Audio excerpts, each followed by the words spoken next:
How do you like my shirt?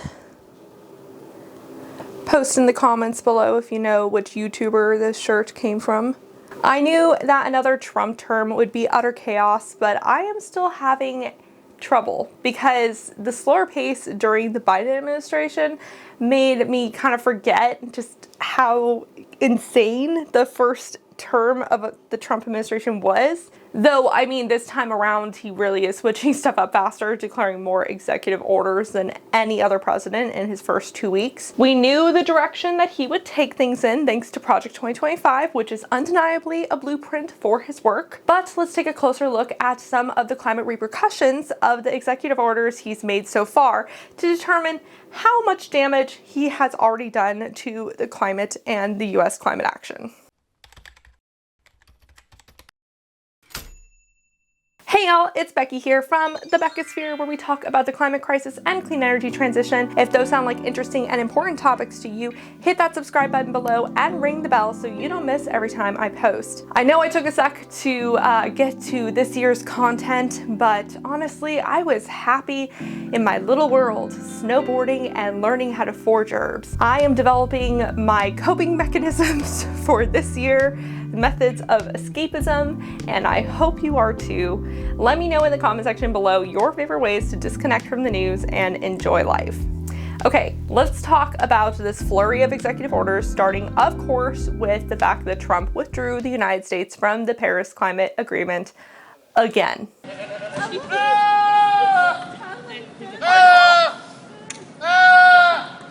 As a recap, the agreement was signed by almost all countries in 2015 to promise to keep global warming to around 1.5 degrees Celsius above pre-industrial levels. I'm not talking about passing it in just 1 year like we already did last year, but keeping the Earth from making that a trend that we'll look back on in a few decades and be like, oh, that's when we started doing that. Will we look back on these last few years, 20 years from now, and point to this time as when it started?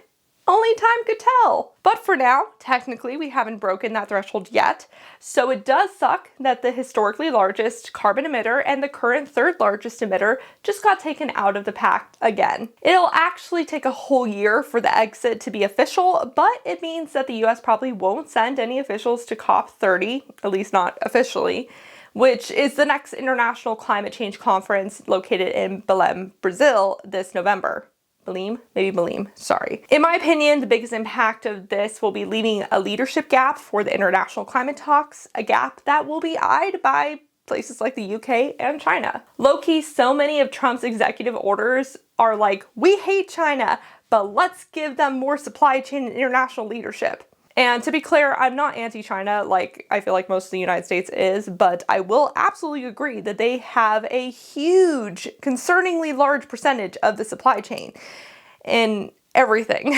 And, you know, one of the goals of Biden's Inflation Reduction Act was to encourage domestic manufacturing in the US to reduce China's influence, but now that's all being wiped out, which I will get more into in a sec. So anyways, withdrawing from the Paris Agreement kind of sucks, but honestly, the pact isn't binding and the COPs haven't been super productive in a sec. Check out my last video talking about how to improve those meetings. So this move is mostly symbolic, especially since billionaire Michael Bloomberg announced that he would fund the US's portion of the UN Framework Convention on Climate Change. The US accounts usually for about 22% of that funding. This is important because the UNFCCC helps lead the conferences and provide very important reports to keep track of how sick the planet is and what countries are doing or not doing to reduce their emissions. I didn't realize this, but Bloomberg actually stepped up last time Trump pulled us out of the Paris Agreement. Bloomberg also launched this year the American Pledge, which is an initiative to track and report non-federal US climate commitments in absence of federal emission submissions. States, counties, and cities are also signed up for the Climate Accord and will likely continue to be. Speeding up permitting. A few days in, Trump signed the Unleashing American Energy Act, which directs the chair of the White House Council on Environmental Quality to look at how the National Environmental Protection Act, or NEPA, is being utilized and how it could potentially be rescinded within 30 days. NEPA, which is an act that requires the government to investigate potential environmental impact of a federal project before it can be approved, has already recently been weakened, but it's still very much in effect. see a video I did a little while ago on how those powers got reduced. In the name of speeding up projects, Trump wants it out of his way. He also wants to get rid of the hurdle caused by the endangerment finding. That's the 2009 formal finding from the Environmental Protection Agency off of the Massachusetts v. EPA case that found that greenhouse gases threaten both public health and the public welfare. It's the basis for both Obama and Biden climate policy. These actions are some that will likely get sent to the courts by environmental groups because they hit legislative gray areas. One benefit of the Chevron doctrine being overturned is that it made the government more suable. As a reminder, the Chevron doctrine deferred judgment to agencies in places where the Constitution doesn't specifically have something to say about a topic, and that happens a lot because our founding fathers didn't know about climate change, artificial intelligence, social media, etc. But recently, as I covered in a video, the Supreme Court said that it was the responsibility of Congress to fill in those gaps, not subject matter experts that have been hired by government agencies. So, as a result, federal authority on decisions can be more easily put into question. This is another theme throughout these executive orders. Are they able to be legally challenged in any way? If so, they will be. The downside of that is that these cases then could make their way up to the conservative Supreme Court, which is frankly the Wild West. So it might cause even more damage in the future, and we'll have to wait and see. But on the plus side, more suing might mean that some of these detrimental orders will take longer to take effect, I guess. Declaring a national energy emergency.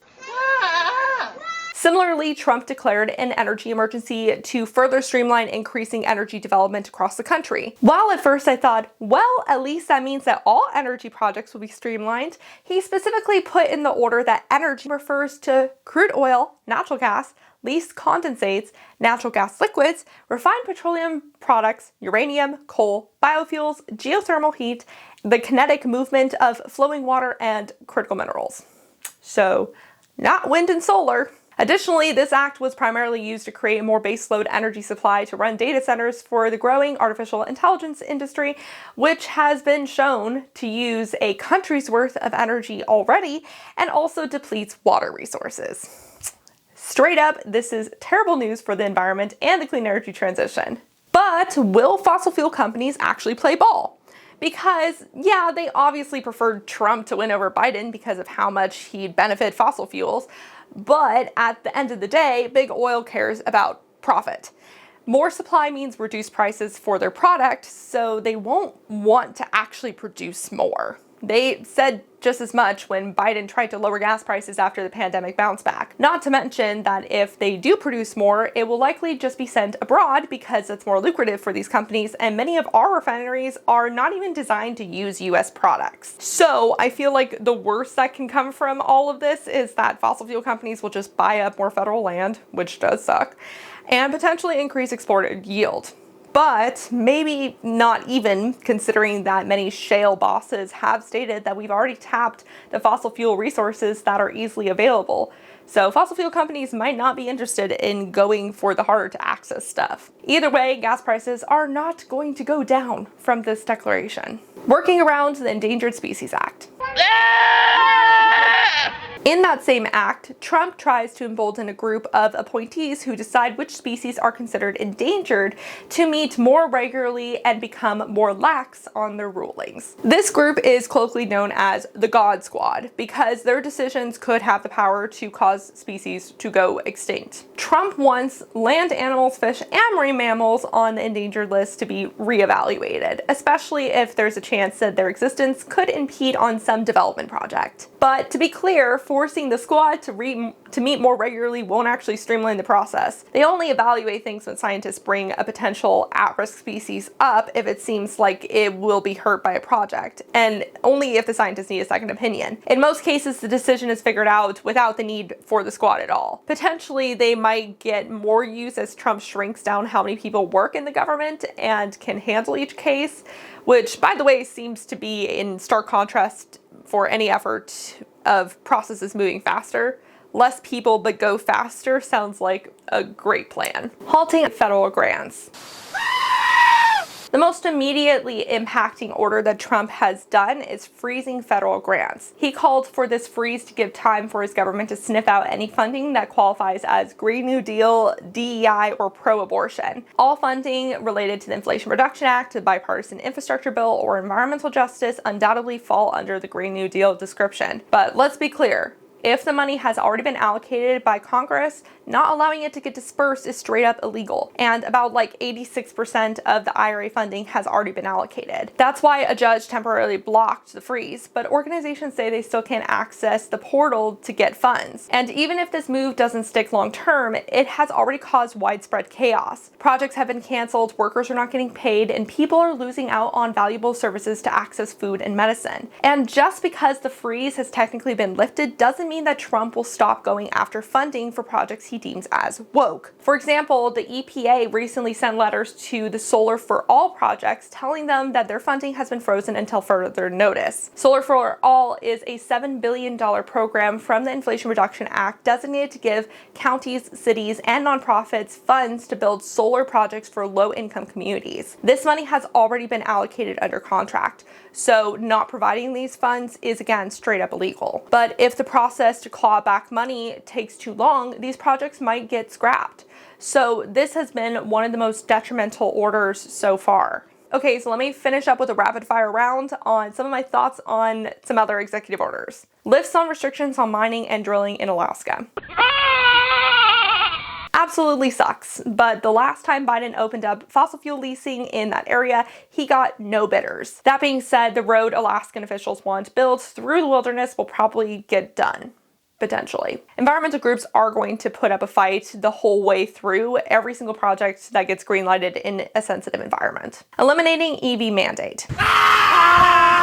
California is set to continue the mandate and influences about 18 other states. Also, this move just further confuses the car manufacturers and hurts primarily red states where EV manufacturing facilities have been placed. Eradicating social cost of carbon. Yeah. This was a way the Biden administration tried to add climate impacts into the economic assessment of a project, but the cost estimate of how much a ton of carbon released into the atmosphere would impact society was heavily underestimated. So the concept didn't make much of an impact on things and wasn't really taken super seriously, as we saw with how many fossil fuel projects were approved under the Biden administration. So kind of sucks that it doesn't exist, but it kind of barely existed before. Restrictions on wind power. Wind already makes up 12% of the US's energy generation, and it's one of the cheapest and fastest growing energy sources. Onshore wind could actually have made primarily red states in the middle of the country energy hubs. So this is a huge missed opportunity for them and the country as a whole. All because Trump didn't want to see turbines off of his Scottish golf course. He is a petty man. What's interesting is his new head of Department of the Interior, Doug Burgum, is a former governor of North Dakota, and that state actually gets 36% of its energy from wind. I wonder if that will make any difference on the decision making? Probably not. And those are all the executive orders I will cover in this video. Which one did you find the most detrimental to US climate action? Let me know your thoughts in the comment section below. I'm sure that I've missed some or that some will come out shortly. Yeah. And of course, there are other things to talk about involving what Trump has done, including agency appointments, White House web pages being shut down, and Trump bribing federal workers to quit. But those are topics for other videos, which means you should probably definitely subscribe to stay informed on the latest craziness. It's now time for a fun fact about Rue. Rue met his sister, Vetra, and at first they were sniffing and a little unsure, but they very quickly became friends. Granted, Vetra is definitely a teenager, and so she sometimes can't decide if she wants Rue in her space or rather him not, and she'll hiss at him. And Rue is a very, he's very respectful of space, and he is also a little bit of a bitch, so he lets her roll him over constantly.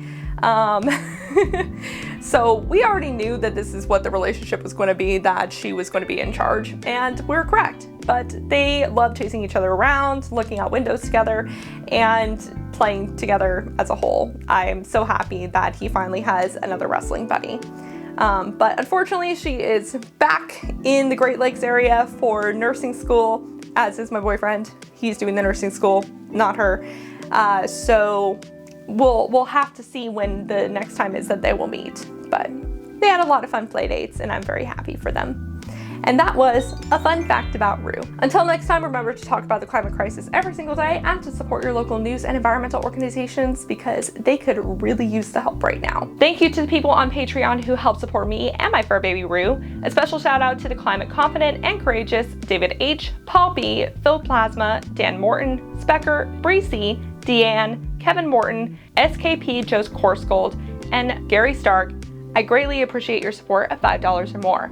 If you would like to support the work I do, please check out the Patreon and buy me a coffee, links in the description below for reoccurring or one-time payments. Bye for now.